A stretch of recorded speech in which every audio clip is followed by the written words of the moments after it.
Je m'appelle Catherine Brunet, et j'avais 29 ans quand mes parents se sont tenus sur le perron de la maison. Cette même maison que j'avais passé 3 ans à rénover, juste pour m'annoncer que je n'y habitais plus. « Tu n'habites plus ici », a hurlé mon père, en jetant mon sac sur l'allée mouillée. Ma mère se tenait derrière lui, une facture de serrurier à la main. Elle souriait, alors que le nouveau verrou s'enclenchait dans un cliquetis métallique. Avant minuit, ils avaient publié une photo d'eux sur les réseaux sociaux. On les y voyait lever leur verre de vin à l'intérieur de la maison, avec cette légende, enfin libérée de la fille qui profitait de nous. La famille, les voisins, et la moitié de la ville l'ont vu avant le lever du soleil. Je n'ai pas cherché à me disputer dans les commentaires. Je ne les ai pas suppliés de m'ouvrir la porte. Je suis restée assise dans ma voiture, j'ai sauvegardé chaque capture d'écran, et j'ai attendu que les lumières s'éteignent. À 5 heures, le lendemain matin, je suis revenue avec une seule enveloppe couleur crème. Je l'ai glissée sous la porte, je suis retournée à ma voiture, et j'ai souri. Ils croyaient m'avoir pris ma maison, ma réputation, ainsi que le seul membre de la famille qui m'ait jamais protégée. Ce qu'ils ignoraient, c'est que la maison n'avait jamais été légalement la leur. Ils ignoraient également que l'enveloppe contenait un ultimatum, des numéros de compte, et la preuve que quelqu'un, à l'intérieur de cette maison, avait commis un délit très grave. Avant de vous raconter ce que mon père a hurlé après l'avoir ouverte, et pourquoi ma mère a fini par pleurer sur le sol de la cuisine, dites-moi quelle heure il est. Dites-moi où vous êtes, et d'où vous regardez cette vidéo. Je veux savoir jusqu'où cette histoire a voyagé, avant que tout leur monde ne commence à s'effondrer. 3 mois plus tôt, je vivais dans le grenier aménagé de cette même maison à Colombages, située à Châteauneuf, en Bourgogne.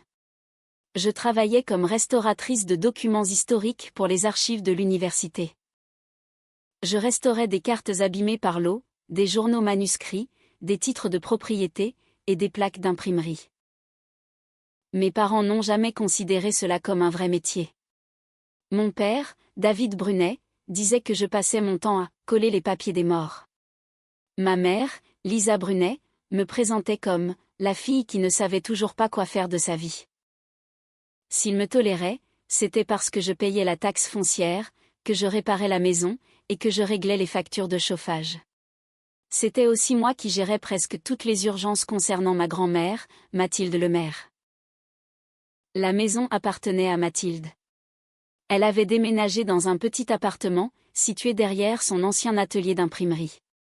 Elle avait fondé l'imprimerie Lemaire 47 ans plus tôt, et elle était encore capable d'identifier une police de caractère, rien qu'au toucher. Quand j'avais 9 ans, elle m'a appris à disposer les lettres en métal à l'envers, pour qu'elles s'impriment correctement.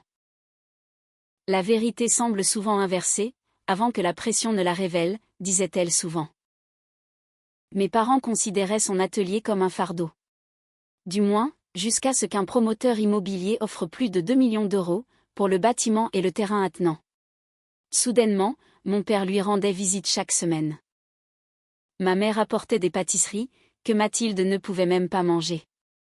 Il parlait sans cesse de protéger l'héritage familial.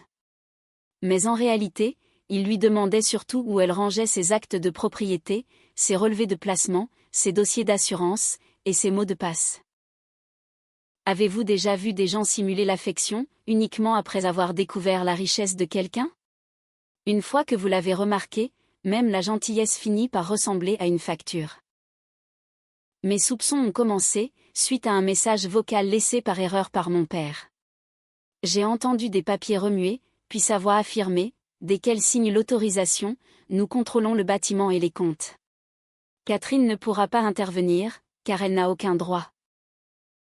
Ma mère a alors répondu, alors obtiens cette signature, avant qu'elle ne change d'avis. Le message durait 18 secondes. Ce soir-là, j'ai demandé à Mathilde si elle avait accepté de vendre. Elle m'a dévisagé. Absolument pas. J'ai dit que je pourrais louer la réserve vide. Elle m'a montré un dossier, que mon père lui avait laissé. La première page parlait d'une aide pour payer les factures d'électricité. Mais en dessous, se cachait une procuration financière durable. Ce document lui accordait le contrôle total sur ses comptes bancaires, ses biens immobiliers, ses actifs professionnels et ses décisions médicales. Comme mon métier consistait à examiner des documents originaux, j'ai vite remarqué de légères marques de pression, près de la ligne de signature. Quelqu'un avait placé une autre page signée par-dessus le document, pour décalquer le nom de Mathilde. J'ai photographié chaque page, avec sa permission. Mathilde est devenue complètement immobile. J'ai mieux élevé Lisa que ça, a-t-elle murmuré. L'entendre se blâmer elle-même m'a fait plus de mal, que n'importe quelle méchanceté que mes parents avaient pu me dire. Le lendemain matin, nous avons rencontré Jérémy Collin, mon ami d'enfance. Il était devenu enquêteur juridique, spécialisé dans l'exploitation financière des propriétaires âgés. Il a vérifié les registres départementaux, les dossiers fiscaux, les hypothèques, les avis bancaires et les immatriculations d'entreprises. 4 jours plus tard, il a découvert Valnor Aménagement. C'était une société dirigée par mon père, où ma mère figurait en tant que secrétaire. Cette société avait déposé une option d'achat pour acquérir l'atelier de Mathilde pour 600 000 €. C'était moins d'un tiers de l'offre initiale du promoteur. L'acheteur potentiel était directement lié à l'ancien partenaire commercial de mon père. Leur plan était d'une simplicité effarante, obtenir la propriété à bas prix en utilisant le faux consentement de Mathilde, la revendre, et se partager les bénéfices. Jérémy nous a conseillé de ne pas encore les affronter. Mathilde a alors transféré l'atelier, le terrain, son portefeuille de placement, et la maison à colombage, au sein d'une structure juridique, la fiducie familiale Le Maire. Elle en restait l'unique bénéficiaire, et en conservait le contrôle total de son vivant. Je ne deviendrais l'administratrice successeur, que si elle décédait, ou si elle était officiellement déclarée inapte. Un avocat extérieur, 2 témoins, et un médecin ont rigoureusement documenté chaque décision. Cette fiducie empêchait désormais formellement mes parents de vendre, d'hypothéquer, ou de réclamer le moindre actif. Ensuite, Mathilde a décidé de les tester. Elle allait annoncer qu'elle avait rejeté l'offre du promoteur, et qu'elle avait l'intention de préserver l'atelier, pour en faire un centre d'imprimerie associatif. S'ils tenaient réellement à elle, ils accepteraient son choix. S'ils ne s'intéressaient qu'à l'argent, ils finiraient par se trahir. 2 semaines plus tard, mon père nous a invités à dîner. L'invitation semblait assez chaleureuse. Du moins, pour tromper quiconque n'avait pas grandi dans notre famille. Ma mère a dit qu'elle préparait du poulet au romarin, mon plat préféré d'enfance. Mon père, lui, affirmait vouloir une discussion calme, concernant l'avenir de tout le monde. Avant le dîner, Jérémy m'a aidé à installer une application d'enregistrement crypté, sur mon téléphone. Mathilde n'avait aucun document sur elle. Moi, je portais des copies de l'acte de fiducie, du formulaire de procuration suspect, et du dossier de la société Valnor. Au fond de moi, j'espérais encore que mes parents feraient marche arrière, une fois que Mathilde se serait exprimée clairement. Le repas a commencé par des compliments. Ma mère a fait l'éloge de l'écharpe de Mathilde. Mon père a servi de l'eau gazeuse, et a pris des nouvelles de ses genoux. Puis, il a déposé une brochure à côté de son assiette. Elle montrait des personnes âgées souriantes, devant une résidence médicalisée située à plus de 140 km de là. Ils ont une place disponible le mois prochain, a-t-il dit. Nous avons déjà envoyé ton dossier. Mathilde a posé sa fourchette. Vous avez postulé sans me le demander? Ma mère s'est penchée par-dessus la table. Nous savions que tu allais résister. Parfois, les membres responsables de la famille se doivent d'agir en premier. Mon père a renchéri, en disant que l'atelier n'était plus sûr. Les escaliers étaient dangereux, et l'entretien de la propriété devenait beaucoup trop lourd pour elle. Il mélangeait de fausses inquiétudes avec un objectif financier caché, et il appelait cela de la compassion. Mathilde leur a alors annoncé qu'elle avait engagé des entrepreneurs, et qu'elle prévoyait de créer un programme d'apprentissage associatif. L'expression de mon père a soudainement changé. Avec quel argent, a-t-il demandé. Mon argent, a-t-elle répondu. Et mon bâtiment. Ma mère a cessé de sourire.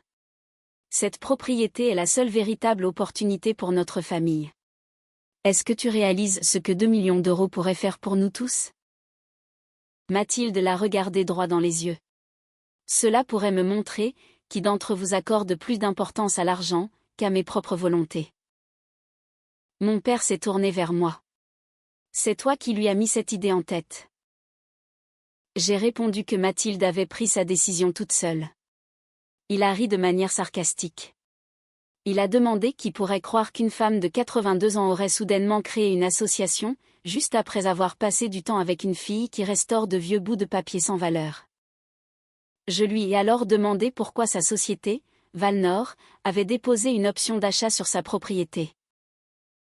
La pièce a plongé dans le silence. Ma mère s'est crispée sur sa serviette de table. Mon père a affirmé que la société n'était qu'un simple outil de gestion, conçu pour protéger Mathilde des impôts. Une gestion pour quoi faire, ai-je demandé. Elle n'a jamais autorisé de vente. D'abord, il a prétendu qu'elle avait donné son accord verbal. Ensuite, il a dit qu'elle avait sûrement oublié. Enfin, il a assuré qu'elle avait signé des papiers à l'atelier. Mathilde a demandé à les voir. Il a répondu que l'avocat les avait gardés. C'est à ce moment-là que j'ai posé le document officiel du registre sur la table. Il est écrit ici que l'option a été exécutée le 3 mars, à 9 h du matin. Mathilde ne l'a pas quitté des yeux. Le 3 mars à 9 h, je me faisais opérer de la cataracte à Dijon. Ma mère a chuchoté son prénom, effarée. Mais lui a insisté, affirmant que la date était une simple erreur administrative. Je leur ai alors montré le dossier de procuration décalqué. La chaise de mon père a raclé le sol en reculant. « Tu as fouillé dans des documents privés », s'est-il insurgé. Je lui ai rappelé que ces documents avaient été laissés à la femme, dont il voulait justement contrôler les biens. Ma mère m'a accusé de monter Mathilde contre eux, uniquement pour m'accaparer l'héritage. Cette accusation a failli fonctionner. Car depuis toujours, il m'avait appris à me sentir égoïste, dès lors que je refusais d'être utilisée. Mathilde a mis un terme à la dispute. J'ai transféré mes biens dans une fiducie protégée. Le visage de mon père est devenu livide. Il a demandé qui en avait le contrôle. Elle a répondu que c'était elle, avec un avocat indépendant pour superviser les transactions exceptionnelles. Elle a soigneusement évité de mentionner mon futur rôle. Ma mère s'est mise à pleurer. Non par remords, mais par pure panique. Après tout ce que nous avons fait pour toi, tu nous mets à la porte. Mathilde lui a rappelé calmement qu'ils vivaient gratuitement dans sa maison. Qu'ils avaient emprunté de l'argent à de multiples reprises, et qu'ils avaient reçu plus de 100 000 € au fil des années. Mon père a frappé du poing sur la table. Cette maison est à nous. Tu l'as donnée à Lisa. Mathilde a répliqué qu'elle leur avait permis d'y vivre, mais qu'elle n'avait jamais signé aucun acte de donation. La dispute s'est arrêtée, lorsque Mathilde a été prise de violents vertiges. Je l'ai emmenée dehors, pendant que ma mère nous hurlait dessus, nous accusant d'avoir mis en scène toute cette soirée. Par la suite, mes parents ont commencé à m'attaquer de toutes parts. Ma mère a raconté à la famille que j'avais isolé Mathilde, et que je la manipulais. Mon père a contacté mon employeur. Il a affirmé que j'avais utilisé des documents confidentiels, à des fins personnelles. Une enquête interne m'a totalement innocentée. Mais pendant 10 jours, mes collègues m'ont regardé d'un œil différent. Mes parents ont également appelé les services de protection des personnes vulnérables, pour signaler que j'exploitais Mathilde. Cette enquête a finalement renforcé notre dossier, car elle s'est exprimée très clairement, et a fourni des documents juridiques indépendants. Mais cette situation l'a profondément humiliée. Une assistante sociale lui a carrément demandé si je la menaçais, si je la privais de ses médicaments, ou si je contrôlais son argent. Il préfère me faire passer pour incompétente, plutôt que d'admettre que j'ai dit non, a confié Mathilde par la suite. C'est alors que Jérémy a découvert quelque chose de bien pire encore. 6 mois auparavant, mon père avait utilisé une copie scannée de sa signature, pour garantir un prêt commercial de 280 000 € au nom de sa société Valnor. Le prêt était désormais en défaut de paiement, et des lettres de relance avaient été envoyées à une ancienne boîte postale, qu'il contrôlait secrètement. Si la banque avait sévi, l'atelier de Mathilde et tous ses placements auraient pu être saisis. Ce n'était plus une simple dispute familiale motivée par la cupidité. C'était une tentative délibérée, visant à la rendre responsable d'une dette qu'elle n'avait jamais approuvée. Jérémy nous a conseillé d'envoyer immédiatement les preuves au service des fraudes de la banque, ainsi qu'à la brigade de répression de la délinquance financière. Avant que nous ne passions à l'action, mon père m'a appelé, et m'a demandé de venir seul à la maison. Il disait vouloir faire la paix, affirmant que le conflit faisait du mal à Mathilde. Une part de moi espérait encore des excuses sincères. Au lieu de cela, j'ai trouvé mes 2 parents, qui m'attendaient à côté d'un dossier. Mon père m'a annoncé que tout pourrait s'arranger, si je persuadais Mathilde de dissoudre la fiducie. En échange, ils retireraient leur plainte, ils recontacteraient mon employeur pour s'excuser, et me permettraient de continuer à vivre dans le grenier. Mon toit, ma réputation, et mon emploi étaient devenus de vulgaires monnaies d'échange. J'ai demandé ce qu'il adviendrait de la fameuse dette de Valnor. Une fois la propriété vendue, le prêt sera remboursé, et chacun passera à autre chose, a-t-il affirmé sans scrupule. J'ai demandé pourquoi Mathilde devrait payer de sa poche une dette qu'elle n'avait jamais signée. Ma mère a répondu, parce que la famille est là pour s'entraider. Leur vision tordue de la famille exigeait que Mathilde sacrifie l'atelier de toute une vie, pour qu'ils puissent échapper aux conséquences de leur propre fraude. J'ai catégoriquement refusé. Mon père a baissé le ton, se faisant menaçant. Alors tu choisis son argent, au lieu de tes propres parents. J'ai répondu que je choisissais son droit fondamental, de conserver ce qui lui appartenait légitimement. Ma mère a alors prétendu que Mathilde leur avait promis la maison, des années auparavant. Quand j'ai demandé des preuves, elle m'a dit que les promesses familiales ne nécessitaient pas de paperasse. Apparemment, elles en nécessitent une, quand on essaie de vendre le bien de quelqu'un d'autre dans son dos, ai-je rétorqué. Mon père s'est approché de moi. Tu as toujours eu besoin de te sentir importante. Tu as trouvé une vieille femme riche, et tu t'es rendue indispensable. Mathilde avait assisté aux événements de mon école quand il l'oubliait systématiquement. Elle avait conduit 3 heures pour s'asseoir à mon chevet après une opération. Et elle n'avait jamais oublié un seul de mes anniversaires. Réduire notre lien si précieux à une question d'argent prouvait bien une chose, mes parents ne concevaient pas d'aimer quelqu'un, sans en attendre un paiement en retour. J'ai posé mon téléphone face contre la table, et j'ai continué à enregistrer discrètement. Est-ce que Mathilde a autorisé la garantie du prêt, ai-je demandé. Mon père a refusé de répondre. Ma mère, elle, a dit que Mathilde avait signé tellement de papiers, qu'elle l'avait probablement oublié. J'ai demandé s'il l'avait regardé signer.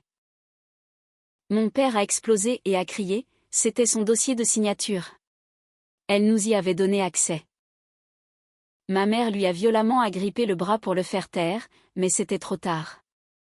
L'aveu était enregistré. Avoir accès à l'image d'une signature n'équivaut pas à la permission de l'utiliser pour contracter un prêt bancaire. J'ai annoncé que je partais. Mon père a bloqué l'encadrement de la porte et a exigé que je lui donne mon téléphone. Quand j'ai refusé, il a foncé sur moi pour essayer de me l'arracher. Je l'ai prévenu que l'enregistrement avait déjà été téléchargé, sur un serveur sécurisé. Ce n'était pas tout à fait vrai, mais il m'a cru sur parole. Ma mère s'est mise à hurler, disant que j'étais entrée chez eux sous de faux prétextes. Je lui ai rappelé que la maison appartenait à Mathilde, et que c'était moi qui payais la plupart des factures de cette demeure. Plus maintenant, a tranché mon père. Il est monté à l'étage, il est revenu avec 2 sacs, et il les a balancés dans l'allée. L'un contenait mes vêtements. L'autre renfermait mes précieux outils de restauration, mes carnets, et le bloc d'imprimerie en métal que Mathilde m'avait offert. La pluie a détrempé mes papiers, avant même que je puisse les ramasser. Ma mère a appelé un serrurier, pendant que mon père se tenait sur le pas de la porte. Je leur ai dit qu'ils ne pouvaient pas m'expulser légalement de la sorte, sans préavis. Fais-nous un procès, a-t-il répondu, sarcastique. Puis, il a hurlé, tu n'habites plus ici. Le serrurier a hésité en arrivant. Mais mon père m'a décrite comme une fille adulte et psychologiquement instable, à qui l'on avait demandé de partir à maintes reprises. Ma mère a confirmé ce mensonge dégoûtant. Je suis partie tranquillement, plutôt que de provoquer une confrontation physique, qu'ils auraient pu déformer à leur avantage. 20 minutes plus tard, mon téléphone a été inondé de notifications. Ils avaient publié un message affirmant qu'ils avaient enfin posé des limites, face à un membre abusif de leur famille. Ma mère y écrivait qu'il m'avait soutenu financièrement pendant des années, pendant que moi, je manipulais ma pauvre grand-mère. Mon père avait ajouté en commentaire, « Les serrures sont changées. La paix est revenue. » La famille éloignée les a félicités pour leur courage. Un ancien camarade de classe a commenté que les enfants adultes devaient arrêter de s'attendre à être logés gratuitement. Une personne de la galerie d'art de ma mère m'a même qualifiée de fille dangereuse. J'ai commencé à taper une réponse enflammée, puis je l'ai effacée. J'ai sauvegardé scrupuleusement chaque capture d'écran, et je les ai envoyées à Jérémy. Mathilde voulait aller les affronter sur le champ, mais son avocat préparait quelque chose de bien plus puissant. Comme la fiducie était la seule propriétaire légale de la maison, mes parents n'y étaient que de simples occupants avec une permission familiale, et non les propriétaires. Mathilde a donc annulé son précédent projet, qui leur accordait un droit de résidence à vie. L'avocat a rédigé une mise en demeure stricte, mettant fin à leur droit d'occupation. De son côté, la banque a préparé un avis de suspicion de fraude, gelant ainsi toutes les transactions liées à la société Valnor. L'inspecteur des fraudes de l'État leur a ordonné de conserver l'intégralité de leur dossier, sans rien détruire. Enfin, l'avocat de la fiducie leur a formellement interdit de déménager le moindre bien matériel, car la maison pouvait contenir des preuves accablantes. Ces 4 avis officiels ont été glissés dans une seule et même enveloppe, accompagnée d'une lettre manuscrite de la main de Mathilde. Ils ont fait un véritable spectacle en te jetant à la porte, m'a-t-elle dit. Laisse la vérité entrer, par cette même porte qu'ils t'ont claqué au nez. À l'aube, je suis retournée à la maison. La nouvelle serrure brillait, sous la lumière blafarde du porche. J'ai glissé l'enveloppe sous la porte, j'ai marché jusqu'à ma voiture, et j'ai regardé la lumière de l'étage s'allumer. Mon père a trouvé l'enveloppe à 5h17 du matin. La caméra de sécurité extérieure appartenait à la fiducie, et elle enregistrait les images à distance. On le voit emporter l'enveloppe dans la cuisine, pendant que je m'éloignais en voiture. 3 minutes plus tard, il a appelé. Puis, c'est ma mère qui a appelé. Il a encore appelé 7 fois d'affilée, avant de me laisser ce message vocal. Qu'est-ce que tu as fait? L'enveloppe contenait un préavis de 30 jours, exigeant qu'ils libèrent totalement la maison. Le document expliquait que leur présence n'était qu'une permission familiale révocable, et non un droit de propriété. Il leur interdisait d'emporter l'électroménager, les installations fixes, les archives, ou tout matériel professionnel. Le document suivant les informait que les comptes de Valnor avaient été signalés, dans le cadre d'une vaste enquête pour fraude. Un autre les avertissait que la banque avait suspendu les poursuites contre Mathilde, le temps d'examiner la garantie falsifiée. Le rapport de Jérémy, lui, dressait la liste exhaustive des numéros de compte, des traces de la signature numérique, des dates de dépôt, et de toutes les preuves déjà transmises aux autorités compétentes. Le tout dernier document, c'était la lettre de Mathilde. Lisa, je t'ai offert un toit parce que tu étais ma fille. Pas pour que tu me trompes, dans le but de me voler le travail de toute une vie. J'ai payé tes dettes parce que je t'aimais. Pas parce que j'avais accepté de garantir un nouveau prêt dans mon dos. Tu m'as décrite comme confuse et sénile, uniquement parce que j'ai osé refuser ton plan. Ensuite, tu as attaqué Catherine, simplement parce qu'elle m'écoutait quand je parlais. Je ne récompenserai pas un tel comportement avec mes biens. Vous devez quitter cette maison. La caméra a montré ma mère, effondrée et en pleurs sur le sol de la cuisine. Mon père faisait les 100 pas, entre la table et la fenêtre, comme un animal en cage. Il a frappé des 2 poings sur le plan de travail, assez fort pour faire tomber un bol en céramique. Puis, il a ouvert la porte d'entrée, et a scruté l'allée. Comme s'il s'attendait à ce que je sois encore là, à attendre gentiment son autorisation pour me sentir coupable.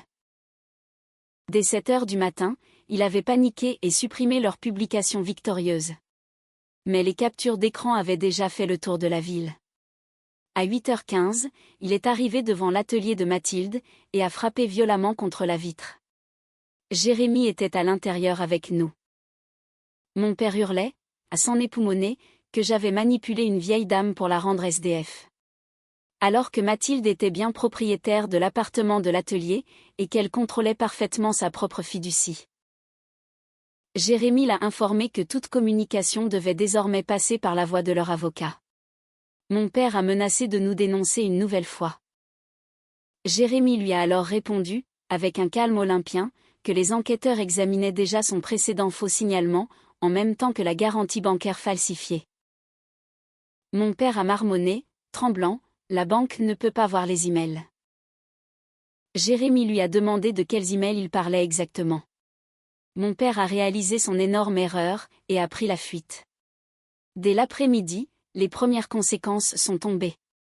La coopérative agricole où il travaillait l'a mis à pied. En effet, la demande de prêt de Valnor mentionnait son employeur comme référence financière, et ce, sans aucune autorisation de leur part. De son côté, le propriétaire de la galerie d'art de ma mère a suspendu un projet d'agrandissement. Il venait d'apprendre qu'elle avait tenté d'utiliser les biens de Mathilde comme caution frauduleuse. Leur partenaire commercial, Charles Mercier, a nié savoir que le contrat contenait une fausse signature.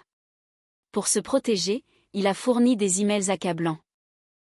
Dans ces messages, mon père affirmait que Mathilde déclinait mentalement, et que la famille prendrait le contrôle total avant la conclusion de la vente.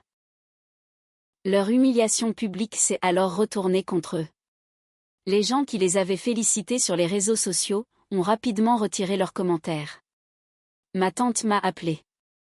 Pas pour s'excuser, bien sûr, mais pour savoir s'ils allaient vraiment perdre la maison. Ils ont essayé de prendre une propriété qui n'a jamais été la leur, ai-je répondu. Maintenant, on leur demande simplement de quitter une propriété qui n'a jamais été la leur. Elle a trouvé ça cruel. Je lui ai demandé si falsifier la signature d'une femme de 82 ans, c'était un acte plus bienveillant.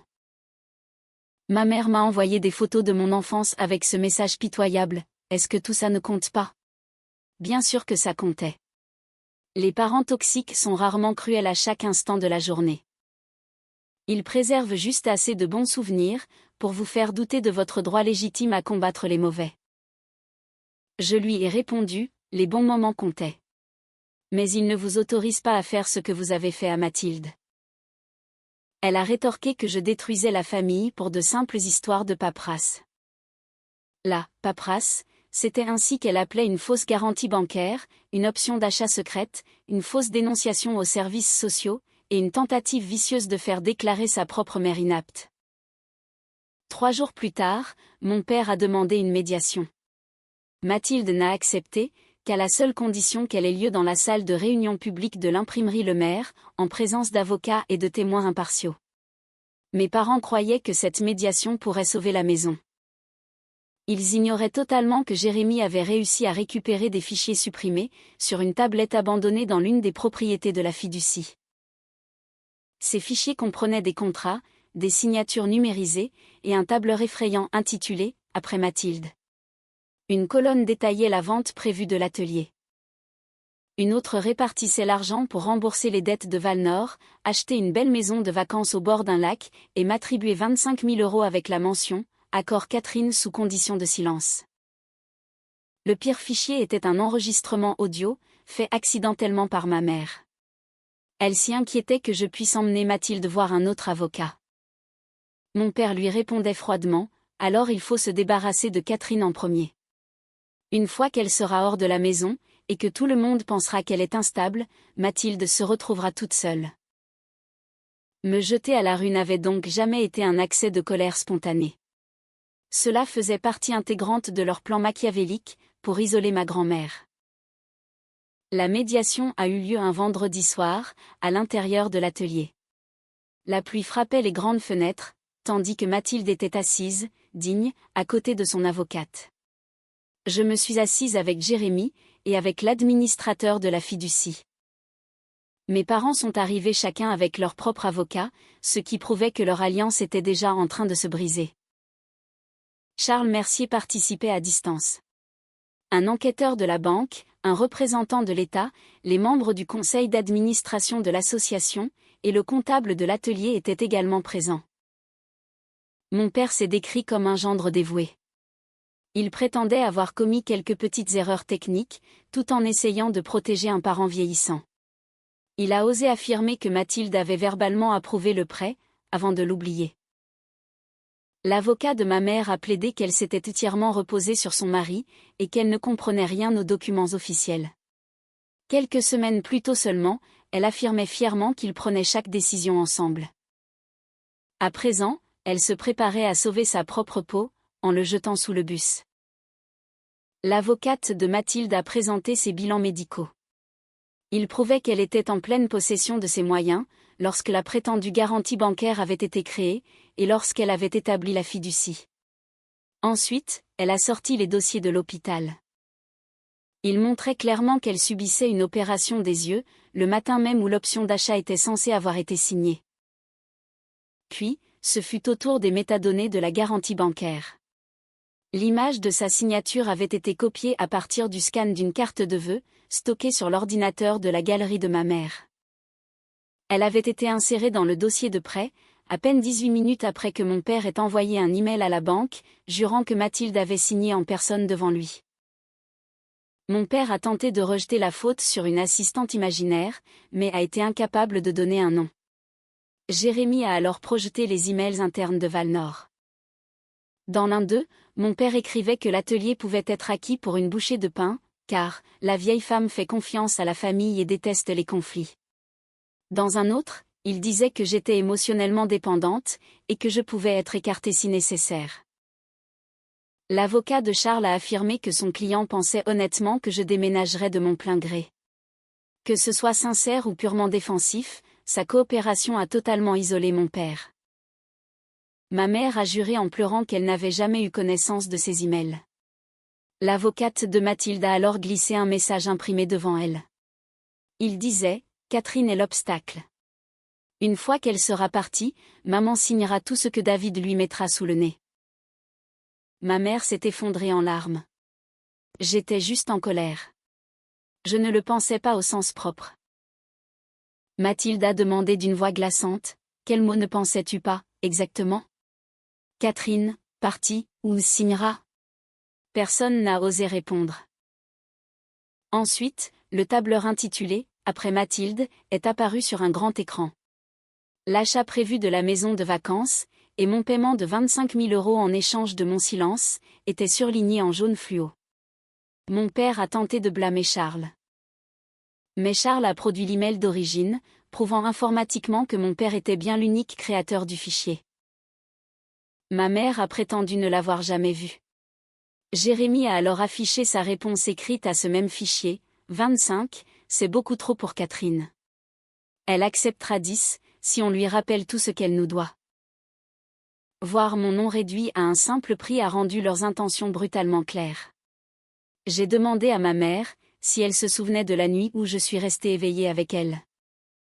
Cette nuit où sa galerie a failli faire faillite, et où j'ai vidé mes propres économies pour payer ses fournisseurs afin de la sauver. Est-ce que c'était inclus dans ce que je vous devais, ai-je demandé. Son avocat lui a fermement conseillé de se taire.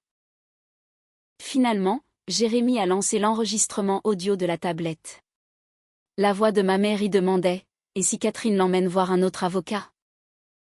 Mon père répondait « Alors on se débarrasse de Catherine en premier.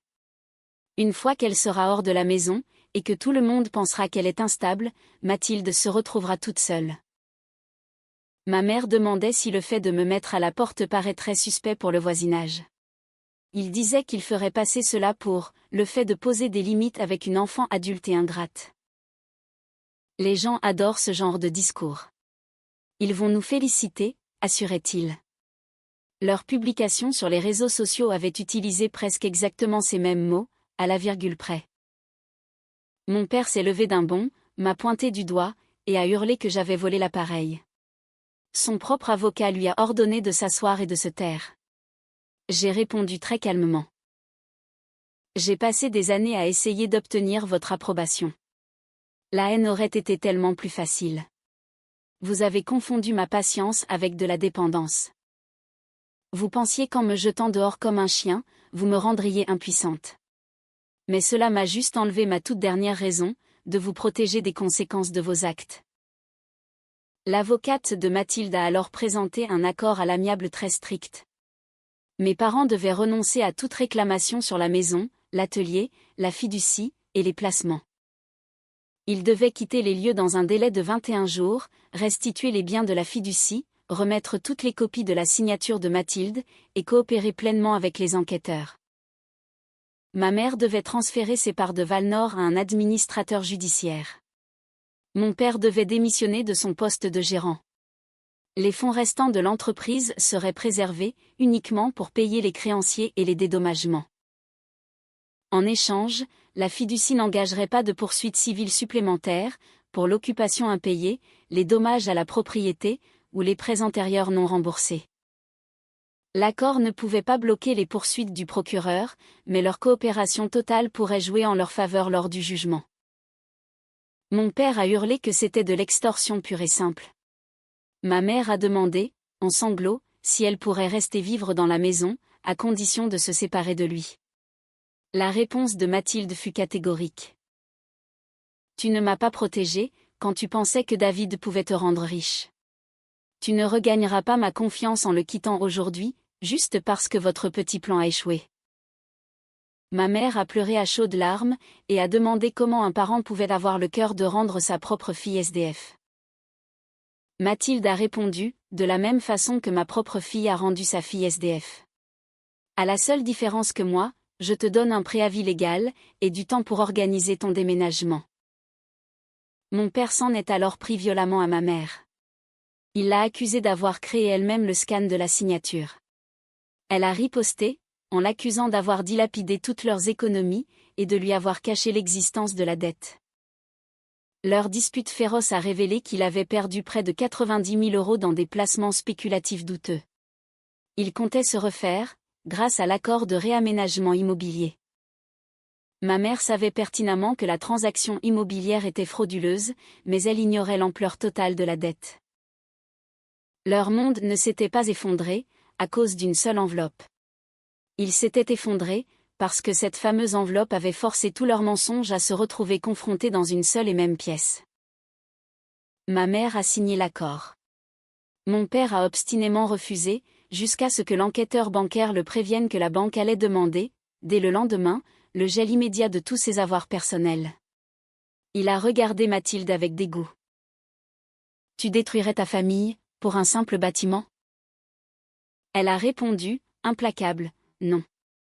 C'est toi qui as essayé de détruire cette famille, pour un bâtiment. Il a fini par signer.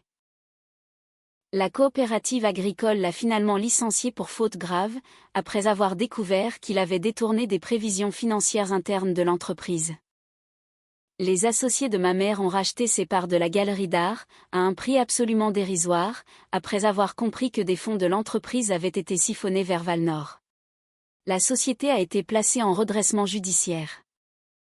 Le promoteur immobilier, craignant le scandale, s'est totalement retiré. Des mois plus tard, mon père a accepté un accord de plaider coupable, concernant l'utilisation frauduleuse d'une signature, la falsification de dossiers de prêt, et la tentative d'exploitation de personnes vulnérables. Il a écopé d'une peine de prison avec sursis, de travaux d'intérêt général, de strictes restrictions financières, et de l'obligation de payer de lourds dédommagements ainsi que les frais d'enquête. Ma mère a évité la condamnation ferme en coopérant avec la justice. Elle a intégré un programme de réhabilitation, et a dû reconnaître publiquement son rôle. Ils n'ont pas été emmenés menottés par la police.